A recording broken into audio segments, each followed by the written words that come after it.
We're recording. Okay. Hi, I'm Alicia. You can call me Dr. Al if you're nasty. Dang. I don't have an intro that good. I'm Diz. Welcome to episode 4. It's crazy that it's episode 4 of Out on an Island. Today we're discussing, the titular name for the episode is I Hate My Life. That song or that lyric is inspired by the Youth Brigade's I Hate My Life off their album Sync with California. Yeah, and you can listen to it on our playlist on Spotify. We have a Spotify playlist. We never talk about that. We do, and you guys should check it out. So basically what we're talking about today is hopelessness in punk rock and everything that means. I think in this day and age, it is... We were just discussing this before recording, and it seems like the old ways of punk rock and that oi oi and a 40-ounce mentality do not pertain to the modern world. And today we're just going to be discussing the reasons why that is and the parallels that have been drawn over the past 30, 40 years. Let's start with personal updates. So how are you doing? Oh, I'm doing okay. Just got back from Vegas. It was my 10-year wedding anniversary, and my mister reproposed to me, literally bought me a new ring and got down on one knee, and people clapped, and he said sweet things that I can't remember because I was ugly crying. So personal life's been kind of a roller coaster. Job stuff is job stuff, you know. Job stuff is job stuff. That's been my week. Yeah. I don't want to delve too far into that except to say that every job comes with frustrations. Mine is no different, and it's definitely been frustrating. I think a lot of the time when you are committed to a career, you second guess yourself and you second guess the choices that you've made. I have definitely experienced that this week. Yeah, that makes a lot of sense. Just on the mental health side, that's kind of so one thing I learned about perfectionism is that in that questioning phase, it's the desire to leave and start something new. That's a really perfectionist trait. So you never actually become an expert at the thing that you're doing because you're always oh, this is hard or this sucks or whatever the thing is. And then you're I'm going to do this other thing. And I find myself doing that a lot. Oh my God, you just described my entire life. I know. Backstory on who I am. I have been a fucking cowboy. I have been an astronaut. I haven't been either of those things. But you would be great at both, I believe. Yeah. No, but I have had quite the fluctuation in careers over the years. Let's just say that my skill set is varied, and I oftentimes find it hilarious that I ended up where I am. I talked about that a little bit in the first episode. Yeah. I think that there's a lot of beauty in the phrase, fuck it, let's try. I like to use the terminology failing upwards a lot. Is one way that I would specifically describe my life. I like it. Yeah, I always end up with really good opportunities, and it's not that these opportunities aren't great, but I definitely find myself in a position where I realize maybe it's not the right opportunity, which I guess is a first world problem. I am spoiled. Yeah, we're very privileged to have so many opportunities. Speaking of privilege, let's talk about the fact that we're on native land. We are on native land. Yeah.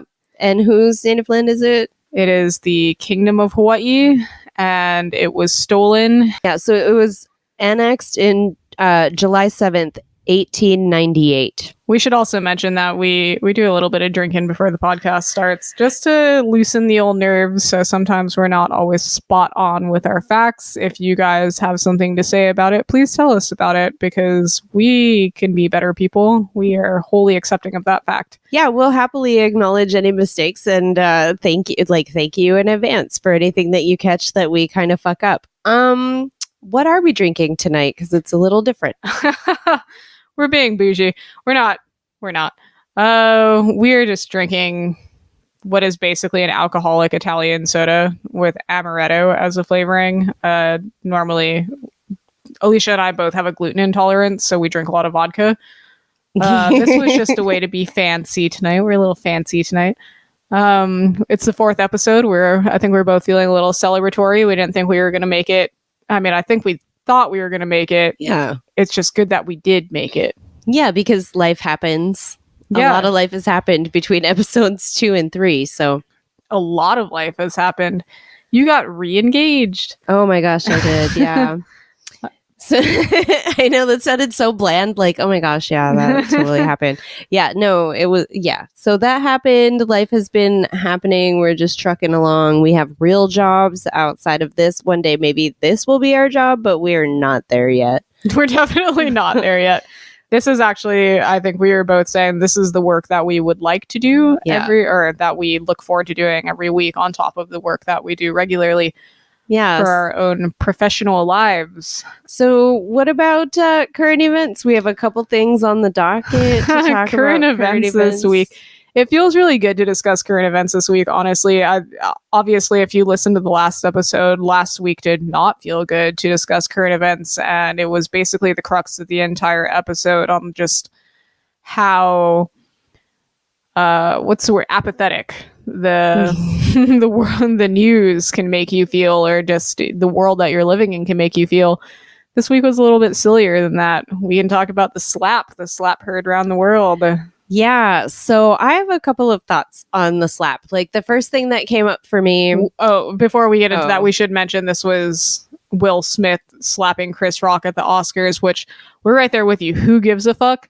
But it actually has a lot of social commentary behind it. Yeah, it really does. So like, I've listened to many sides of the argument. There's like, was it a work? So was it fake? Was it planned? Was it scripted? That's one side versus was it a real authentic gesture? So that's been coming up.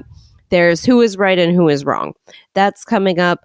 There's the whole like, is this violence? Is this not violence? So like there's so much social commentary and it's on these two men's actions, but like it's about a woman, you know, and I'm like, where is her agency? And so that's something that people are starting to talk about, like, but it's not the most prevalent conversation. And then there's the whole like, you know, he stood up for her, you know, thing. And he was, Will Smith was like, not today, sir. Like, I don't know. So there's a whole bunch of different stuff to tackle. We're on a couple different sides of different things. And then, yeah. So why don't you talk about like your thoughts, feelings, reactions to all of this? So my general reaction when I saw the headline, obviously the night that it happened, I was like, who gives a fuck, right? These are two very rich men who live very privileged lives. And that's not, you know, to negate like who they are, where they came from, anything like that. It's just that the whole scenario in itself is so fucking glitz and glam Hollywood bullshit. And it's like people have real problems, and Chris Rock getting slapped in the face is probably not something worth lending your attention to. The thing that I did appreciate about it, though, was I turned on the local news this morning, which I had mentioned in the last episode that I was not really wanting to do lately because like what is the fucking point, right? It just makes you feel bad the first thing in the morning. But it was actually really nice to see some bullshit covered that wasn't bullshit that covered, you know, the war and the overall like demise of mankind. It was nice to feel a little silly about it, and I did appreciate that aspect of it, regardless of the fact that I think it's very stupid that anyone cares at all. But I also really thought the interesting part about it was like it does open up discussion for like violence, right? Because like a violent act is a violent act regardless of like the violence that is applied. Like you can't say that slapping somebody is different than punching somebody. And we were just having a discussion before we started recording about how, like, I think that the entire act of slapping somebody is kind of a, like, throwback to just, like, the abuse of women. Like, there's a reason why we call this bitch slapping. And that's exactly what I would label that act as, where it was like a very petty, and I mean, you could like trace that back to like duels and like, fancy men slapping each other with their gloves and like stuff like that. But like the whole act in itself is just super petty, super weird. So Alicia's partner actually brought up a really interesting point about toxic masculinity in this situation, if you want to explain that. Yeah. So he said that, well, none of you know this. I was going to say, he's a pacifist, but none of you literally know this. So he practices nonviolence. He believes in nonviolence. There's a lot of reasons for that. He could tell his own story maybe one day at some point. But he was saying that as a cis man who is a pacifist, what this kind of does, because we're all going to take this out of context at some point. Mm-hmm. There's no way that the context can remain intrinsic to the conversation. That's not how the world works. And he was saying what it does is it just gives men agency to walk up and slap each other, like if you don't like something someone says. And you don't even have to actually do it on your own behalf. You could just walk up and slap somebody on someone else's behalf. And so it just kind of opens this gateway for violence. So you and him are on the same page.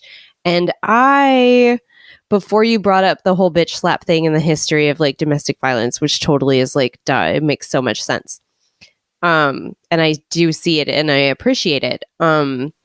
But I'm on, part of me is still on another side where like, this is a slap. It's not violence. And I think it would be different too, talking about Jada and where is her voice? Where is her agency? Where is her thoughts, feelings, and reactions to this?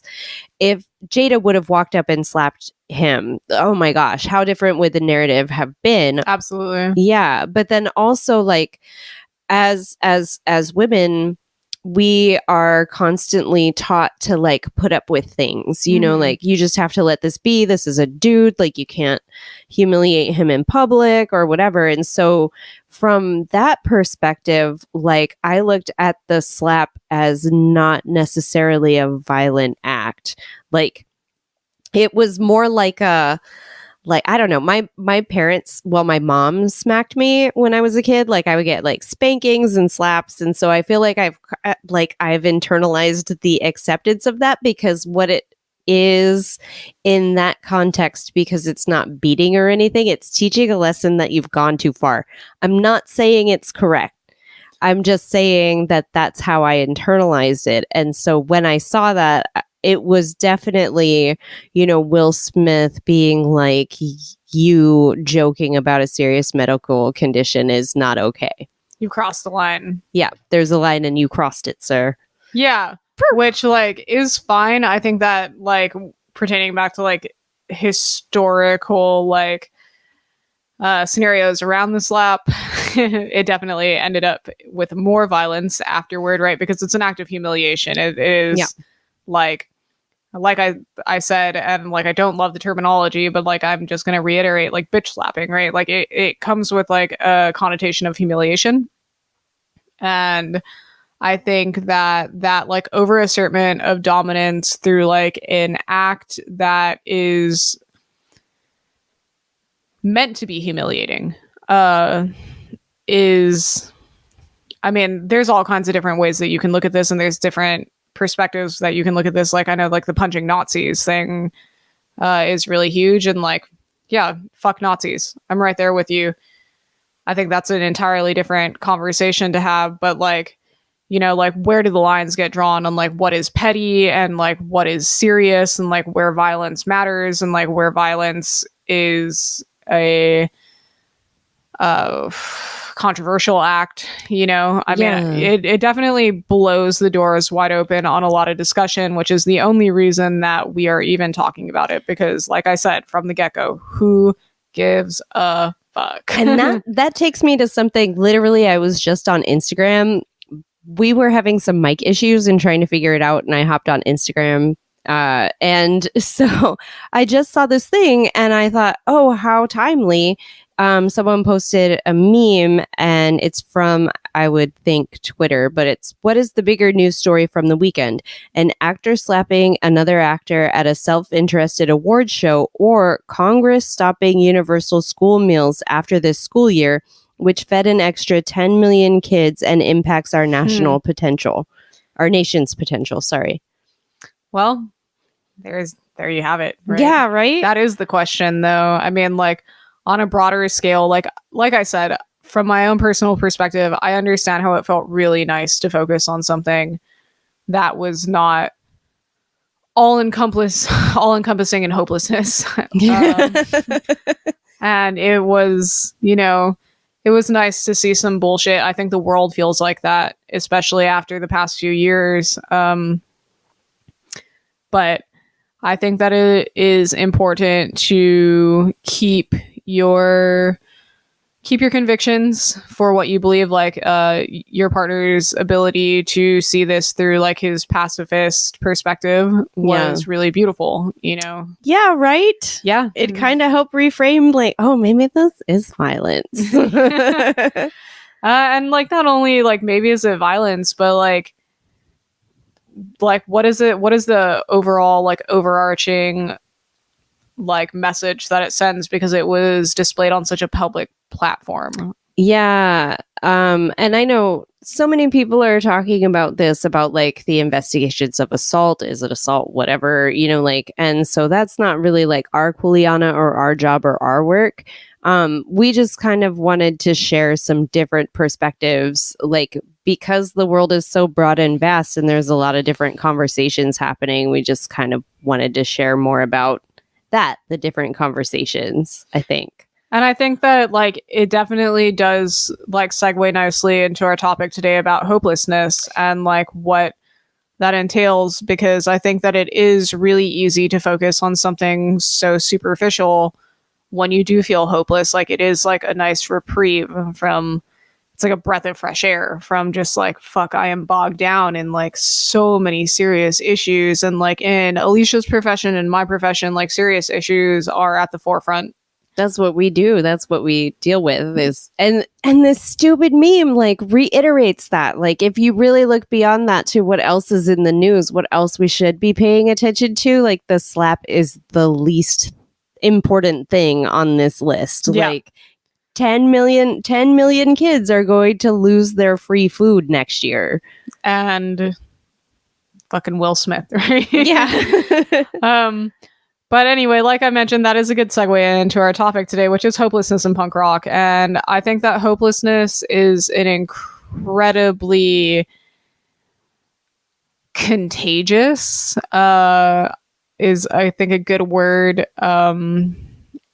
kind of like condition throughout the various like sects of punk rock. I think at the top of the show we had mentioned that like, why oi oi in a 40 ounce doesn't work in this day and age, like why nihilism and that kind of like me live fast die young in this day and age is kind of obsolete in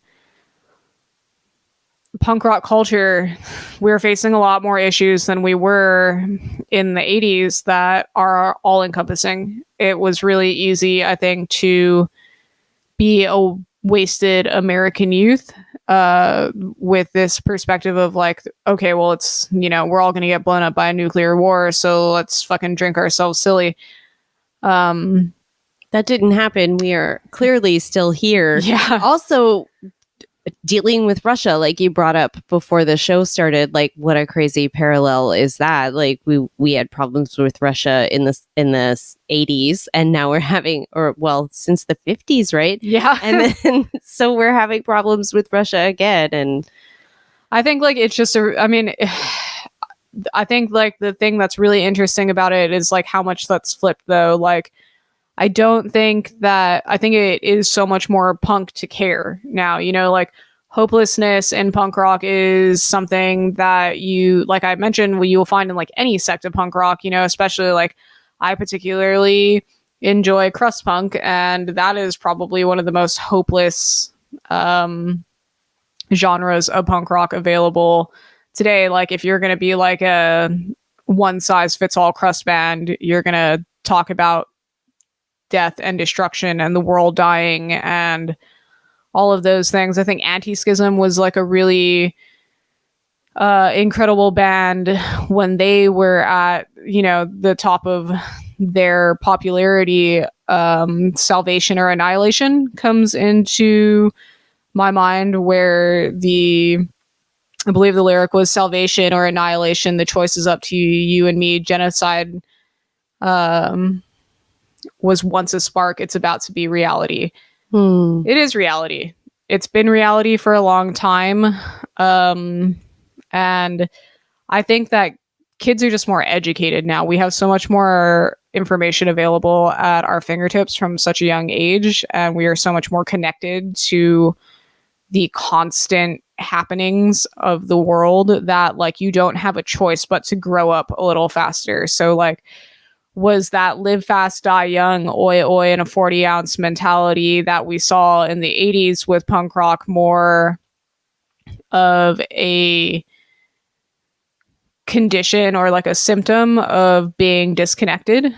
You know, like, is that, it doesn't really apply anymore. Can you be that disconnected ever again? I don't know. I think that's a really deep question, because one thing you brought up, like, it made me think of like the end times. Like everything is focused on like the end times. The end is near. And like, we've been living in the end times now for like 30 or 40 years, you know, like how much longer end times can you get? And so I brought up this meme, like there's a meme and it's these millennials and they're like, oh my gosh, Gen Z, like the world is ending. And then this Gen Z kid is like, yeah, the world is ending, TikTok dance. And it's like, cause really like, what can you do? Like, you're going to live through it.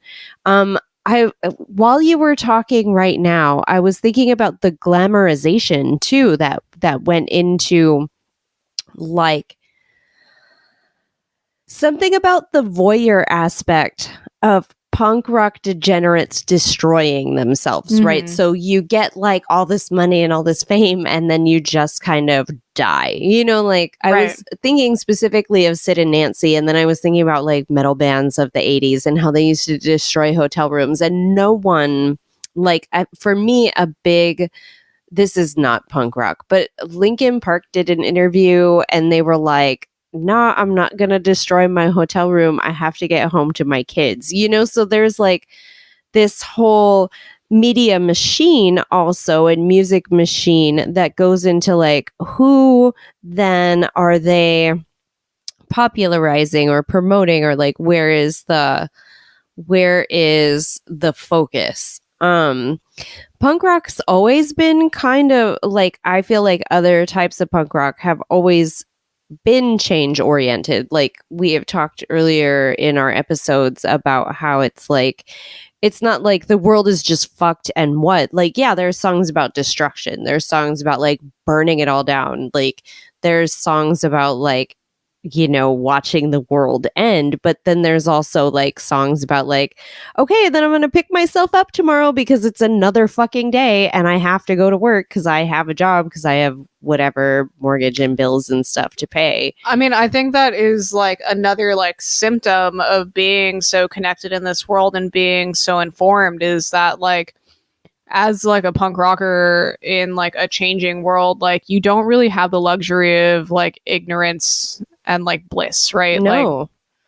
Like ignorant bliss is out the fucking window. There's no such thing. You're surrounded by it 24/7. It's coming up on your phone, it's coming up on the radio, it's coming up on your newscast, it's coming up on your podcast, any media source that you have, it's fucking presented to you full force. And I think that, like I said, like, does it make you grow up a little faster? You know, like, is punk rock something for, or I guess I should say wholly for the youth anymore? Because, like, you know, obviously we would like to inspire the youth with like positive ideologies. And like, for me, punk rock is about the fight to see a better tomorrow. Change the systems. Yeah. And like, I think the status quo at this point has shifted from where we were in the 80s to say fuck it all to saying like, no, we should care. We should care. And we should care. We should. Care. Because I know that it feels really difficult, particularly in this time, and particularly with like the age of social media and everything compounding on you constantly. I'm right there with you.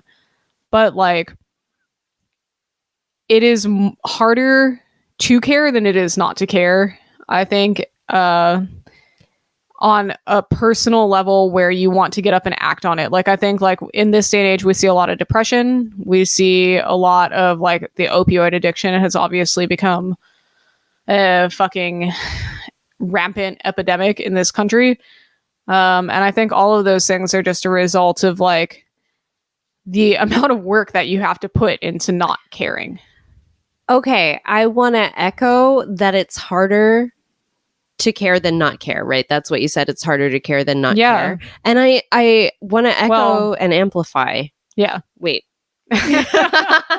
Well, I do want to say, so like, but I think what makes it harder to care is that like, not all caring is publicized. Not all caring is a success story. Like, so many people are going to want to try to care and want to put stuff out into the world, create something or do something, whatever aligns with their mission, their personal mission and values. And like, but they might not get credit for it. They might not get paid for it. And so like, then it's like, okay, well, if I just don't care and I take this shit job that's just going to pay me, but you can only do that for so long. Like, you have to find some sort of satisfaction in what you're doing, because you have to find hope in what you're doing. You have to have like a cause or a charge behind it. Like there has to, I don't know. And this is our stupid millennial generation, right? We have to have cause in what we do. We have to have purpose. We have to feel like our lives have value, because, and it's a generational thing, like whether you agree with it or not, as a generational statement, that's something that millennials do kind of align with, is they want to have purpose for their work because they've watched their parents just work to live. And that's the big thing we rebelled against, is like, why do I just need to have a shit job? Why am I just working for a house that like I'm not even at most of the time because I'm commuting or whatever, for this shit job? I think like that's something that like I am experiencing on a personal level really heavily these days, where like I definitely feel that I'm entitled to a purpose. Yeah.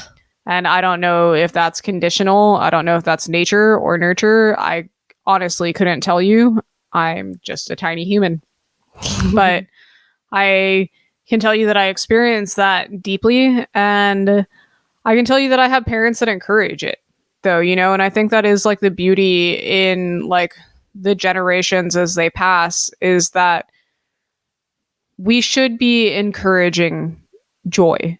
We should be encouraging hope. We should be encouraging, we've seen it progress. And, I mean, on the flip side, we've seen decline as well, but we have seen a lot of really positive changes since the last Russian war. You know what I mean? And so it's kind of like, what is worth fighting for? Like, who do we fight for? What do we fight for? Is it worth fighting for? I think these are all open discussions to have, but I don't think that any of them have an ultimate answer without hope. So where does it all land without hope? Like, I can't see a world with value if we don't have hope for the future, for some sort of survival of our species, of our art, of like our culture, of our being here. Like, we can go like so many places with that. Like, we could go to like interstellar travel. We can go to like anywhere really. But what matters is in our community. I feel like, for me personally, what matters is like, what am I passionate about? What is my purpose? And what can I do to change it? So I'm really empowered by the idea that everyone who wants to get an education has access to education. And that to me is like where my work is. So it's education and digital literacy. Like, how can we navigate the changing world that we live in today? And sometimes it's really hard to even find hope in that. And that's like where my purpose is. Like, how do you find hope? How do you find hope where your work is? I mean, for me, that's a bit really like loaded question. Yeah. Anybody who works in the nonprofit sector, and I've mentioned this on episodes like prior, but like anybody who works in the nonprofit industry will tell you that there's an underbelly to the nonprofit industry because everything is for profit. Yeah. And whether or not it starts out that way, it ends up being that way because you do have bills, you do have a mortgage, you do have mouths to feed, you know. And so like I think like where do you find hope? I think I find hope specifically like for myself in watching humanity accomplish feats that like I myself would have never thought possible and I myself would have never considered trying. I think that's really important for us as like this current generation to pass down to the next generation that like there's shit everywhere. There's shit everywhere all the time telling you about how hopeless the world is. But like there are so many major accomplishments being made on a daily basis. Like, you know, I think it's really easy for any generation particularly, but like our generation especially with the age of connection to feel like we are bogged down and like, this is the end. This is the end for us. This is the end for humanity. The climate crisis is at its fucking boiling point, literally, you know, and, you know, like money and corruption and all of these just really intense evils that are out of our control are running rampant, are the everyday narrative for everybody's life. And you are glued to your source of wherever you're getting your news from or wherever you're getting your information from, just telling you what's happening on a regular basis. But like, you don't often get to hear about the people who try. And I think that like in this day and age, it is so much more punk to try. And like you can take that with whatever like measure you want to for punk rock, like, but like in like spirit, don't you think that like fighting for something, you know, or like or listening to yourself, you know, like, you know, you're not a shitty person, not all the time, you know. Yeah, I know that I'm not a shitty person all the time. I'm definitely guilty of it some of the time, but like I think it's those little ticks of inspiration that come with just like being a good person and wanting to see a better world, if not for the next generation, at least for yourself, you know? Yeah, I agree with that. A lot of the bands I've been listening to lately are really cause-oriented punk rock bands. Since the start of this podcast, it's really like invigorated, like, oh, music can mean something. Like, because, yeah, I don't know. That's a whole other topic about like, what is music actually, you know? Sure. Yeah. And I've been listening to a lot of bands that are super feminist. They talk about rape. They talk about historical genocide, you know, and like, sure, genocide has been a topic in other bands. Like Rage Against the Machine is a super famous band from the 90s that talks about genocide. And but today it's like I listen to War on Women. I'm listening to the Menstrual Cramps. They came up today for me, and like they have a song about date rape, and like it's not okay, and just all these bands. And I don't know if maybe it's the algorithm that's adjusting to like my preferences or whatever, but like I'm finding myself really gravitating towards these bands that are today like in the spirit of there is a cause, and this is the cause that we're using our voice for. And I think that's really empowering. It echoes your point about how, like, maybe we could talk then about like what joy actually is, because like even though it might seem hopeless that like date rape is an issue, if you're married you can still get raped also, just putting that out there for people who need to hear it. Just the act of marriage does not necessarily constitute that rape cannot happen. But like, so maybe joy isn't just in the world is sunshine and rainbows and everything is happy, but joy is in the act of the fight. Yeah. I think joy, I mean, I think that, you know, throughout the various generations of this world, joy has been in the act of the fight. And like, I think that like what we need to remember for our generation and for future generations is that like regardless of how shitty the world seems, because the world seems very shitty right now, and I understand why we are facing a lot of crises, but there's also like constant coverage of how shitty the world is. But like we do need to remember that like this is a fucking amazing time to be alive. Medical science has progressed beyond like our wildest dreams. Even though there's so many who don't care, there's so many who do, that are trying to progress the future into a more positive direction.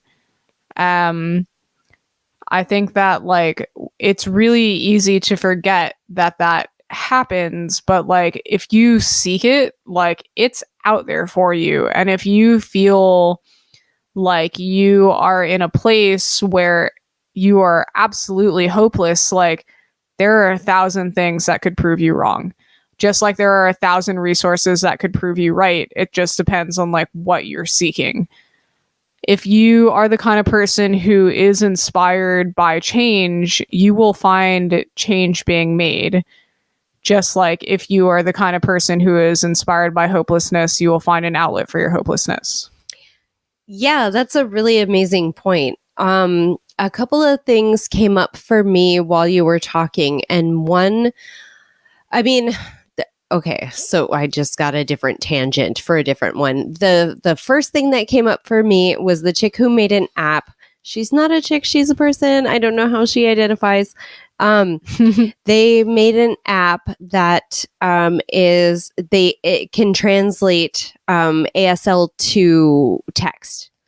Beautiful. So yeah, so someone can sign and then like, you know, it will show you what they signed. That's amazing. I like, because what came up was like, oh, what is actively happening in my field? And like, I think the whole thing about unconscious bias built into apps and algorithms, AI systems, like, and now people are taking a stance on that. And whether that stance is genuine, I feel like is a different conversation. But that people are like, oh, this is happening. You know, at least there is a broader discussion.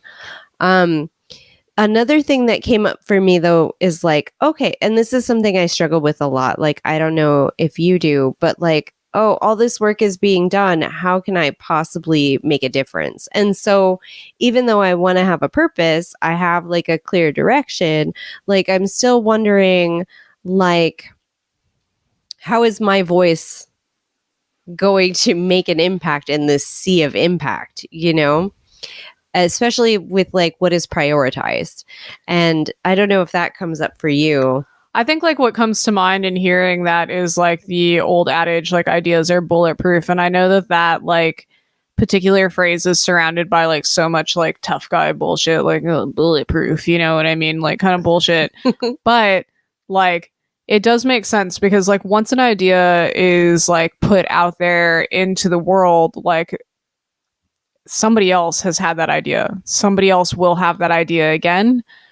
And so like regardless of like how hopeless you feel in your ability to contribute, anything that you have to say carries weight because it is contributing something positive to the world. Just like, I mean, that can be used on the flip side as well. Like anything that negative that you have to say can be carried into the world as well. But like, I don't think that that is enough of a reason not to say something positive if you have something positive to say. Like, if you feel like your ideas and your contributions carry weight, then put them out there. Put them out there for somebody to hear, because it might not affect today and it might not affect tomorrow, but like at some point, like that idea will be important. You know, like I feel like there's a really, I feel like it was a Buddhist quote that said like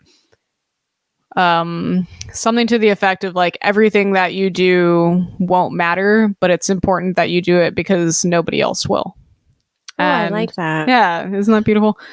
And I feel like, you know, that is true. Like, nobody else will. So to be hopeful and to have ideas of a better tomorrow are never frivolous. That's never a frivolous effort. And it can go so far beyond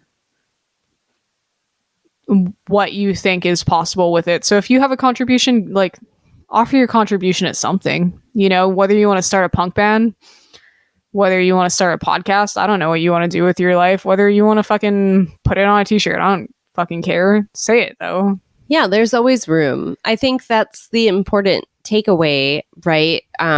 From just what you were just saying, like, is that there's always room for you. And I feel like that, I'm not sure if that's because I'm a woman or how I was raised, but I'm like, oh, all these people are already talking, like there is no room for me. I saw a meme the other day and it was like, just remember, and I'm paraphrasing, it's not like what was actually said, but it was just just remember that whatever you want to do, there is and I'm sorry, there's a white man that's already talking about it poorly and making a lot of money for doing it poorly. And like, it's supposed to be empowering for Right. marginalized people, you know, because like, we do have to kind of acknowledge that white men do have a lot of space and they get a lot of credit and they get a lot of money for things that they might not do exceptionally well at, you know, and yeah, it's supposed to be very empowering. I don't know how it actually comes across. For me, it was empowering. Like, oh, somewhere there's a dumb dude trying to talk about what I actually know about. I mean, I think like the exceptional thing about that is like, and especially like, I think that like what you're saying can be validated through like fucking things like Instagram influencers, right? Like, every time I pass a fucking Instagram influencer who's trying to tell me something fucking positive, it's like, this is the most regurgitated fucking like watered down philosophy I've ever heard applied to anybody's life. And like, yeah, I understand that like it's positivity to an effect, but like the fact that you're fucking making a video of yourself saying it to like gain little thumbs up or whatever the fuck happens on the internet, like is so much different than like starting an organization that actively works towards that. Or, you know, like, yeah, even my mentor, like she wants to see renewable energy implemented in the world, and like she went back to school, she got her degree, you know, and I know that that's like a big challenge for like a lot of people in our current generation in our society, because it's like, fuck, like you spent so much money on it, you know what I mean? You did your work, you got your degree, you did all of those things, but like she still cares is the difference. So she went back to school to further her education on like what is new and current and like the upcoming solutions for renewable energy and how she can be a part of it. And like, that's so inspirational. She cares. Yeah. She cared enough to fucking do it. And it's so much different than making a fucking bullshit clip of yourself saying something positive and then making money off of it, or making a persona off of it, when it's like, you know, who do you really benefit? Like, how do you really benefit the people around you? through that kind of persona. I am all for like putting positivity into the world, but like what does the positivity like actually affect? Oh my gosh, my hands are on my cheeks right now because I was like, toxic positivity.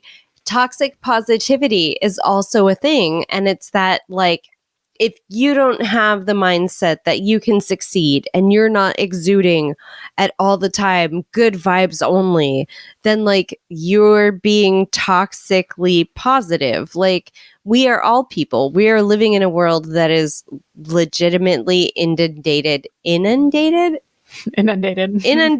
with hopelessness. I added an extra D. And like, just like, these are the state of the affairs that need your current attention. But like, being toxically positive is also a problem. Like, you can't be good vibes all the time. You can't. Okay, so some people can make money on being positive all of the time, but what really is that? That's just a perception. It's just a persona. It's a picture they are painting. It's not reality. And that's why I love I want to say his name is PJ Spears. Okay. He is a satirist. I don't know if he would call himself that, but he's a guru. And his shit, at least when it was all on Facebook, was very funny. And it was like, I'm a vegan. I don't breathe next to anything that has a shadow. You know, and it was just very like we can all have very good intentions, but like those good intentions can sometimes be shadowed by who we are as actual people, right? Because we're all people trying to live in this world. Like, you can't be 100% positive all the time. And what works for some people doesn't work for everybody. I think we talked maybe about how like I can't process wheat. You also are gluten intolerant. Mm-hmm. And so we could never be vegan and have the kind of sustenance that people could have if they could like process like tempeh or wheat germ and stuff as a protein source. Like, that just doesn't work for us. And so it's a whole negating kind of world. I also think that, like, to the effect of what you're saying, like, there's a really big difference in like exploitation, even if it's positive, and like just fucking doing something, right? Like, if you give a shit about what you're doing, like, you will just do it regardless of like the fame or glory or fucking likes that it brings your cause. You're just going to do it. And so like, if you are willing to exploit yourself to be like this representative that seems superhuman, which is like a huge problem with social media, it's causing like a lot of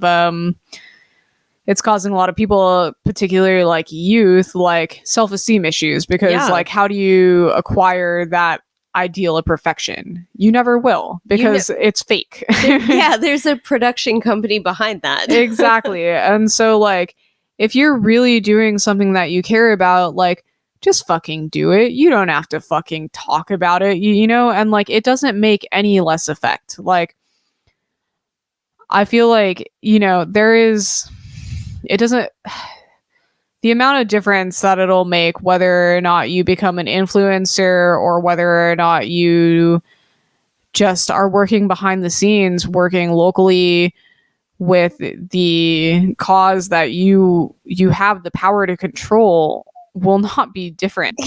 Exploiting yourself for anything, I don't think ever results in positivity for anybody. You know, making yourself this public figure, like, maybe you make a lot of money, maybe you get really famous, maybe you have success in like superficial ways, but like, I think like, if anything, like a good example is like comedians, right? Like, this is a really good metaphor for this. Like, comedians spend their lives making people laugh. Pretty high suicide rate amongst them. Yeah. You know, like, it's really good, and maybe for some people really easy to be good at exploiting talent or a like idea, but is it worth it? Like, is it worth making yourself a public figure especially in this day and age when public figures are a dime a dozen? You know, there's so many things that you can do behind the scenes right now for yourself. And I think that's the reason why so many people get bogged down in hopelessness, is they feel like, well, what am I going to do? What am I going to do? Yeah. Just do what you're doing. And do it to the best of your ability every single day. And if that's not enough to make a change within your lifetime, at least you get to die knowing you did that, right? Yeah. This is kind of a tangent, but one thing I always said that I wanted, so I wanted to get a PhD so people would listen to me, because I was very discounted in like one part of my life. But I also always wanted to just have ideas that were a part of the conversation. Like, it didn't matter if those ideas were right or wrong. It doesn't matter. Like, it matters how your ideas are taken in context, for sure. But I just wanted to contribute to like the longevity of the zeitgeist. You know, like, are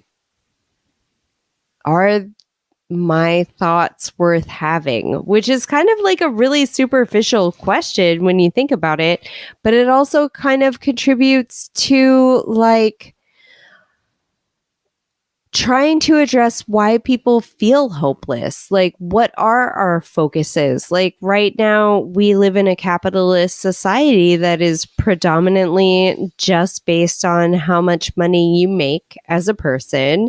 What can you bring to your household? What do you bring to your community? Like, it's not like it's all monetary. It's about being a big fish in a small pond. Yes, big fish in a small pond.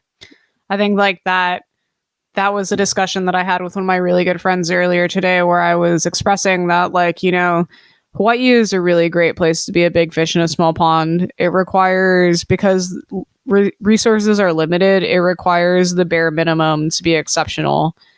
And there's nothing wrong with that. There's places in the world where that is just how it is. But like, is that who you are? Are you a big fish in a small pond, or are you just wanting to be a fish in a larger pond where ideas flow freely? You know what I mean? Like, there's and like that comes back down to the entitlement of your purpose. Like, but I think, you know, like, I think that there's so many parallels that we draw between like what is and what isn't worth talking about, or what is and what isn't, or like what has and what hasn't been said. You don't need to say something that hasn't been said. You just need to say something that positively affects the world around you. I think like that is another really big point when we talk about like exploitation versus like just doing, you know? Yeah, you want to make sure that what you say is not because you're hoping to timely capture a moment, you know?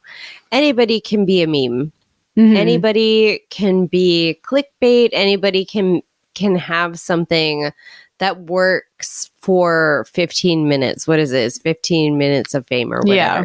Anybody can try to achieve that, but that's not really, I think, what's important. And I feel like I want to reiterate your point that punk rock now is about caring. Like, punk rock, at least for the bands that I'm listening to today, it's not like about what chick are you going to bang in the bathroom. It's like that G.G. Allen fucking horseshit philosophy on just like, it's all very self-centered. He's evolved a little bit. Just, I want to talk about that at some point. G.G. Allen? He did!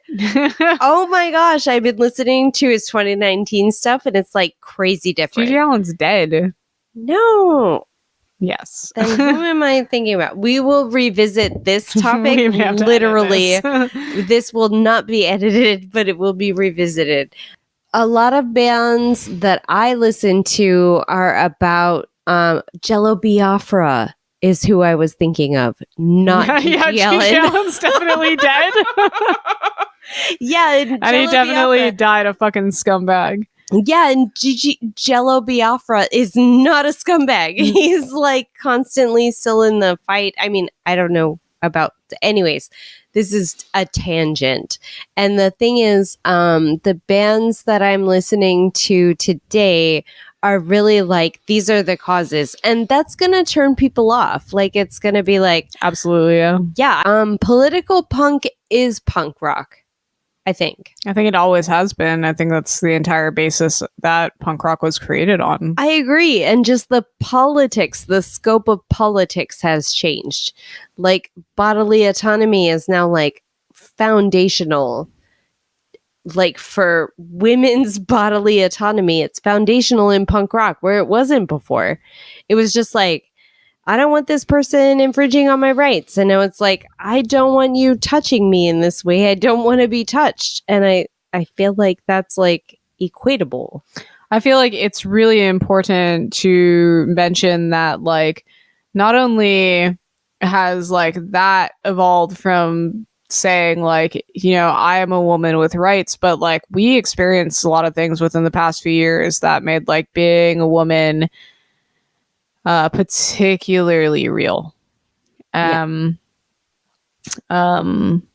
think that, you know, especially through the Trump years, you know, if you didn't care about being a feminist before, fuck, you should now. You know, you were personally attacked on your everyday decisions about being a woman in this day and age, which we had a really green summer on for a lot of years. So like, if you didn't care, you should, you know. For sure. So hopelessness, where do we land on hopelessness? I think we land on...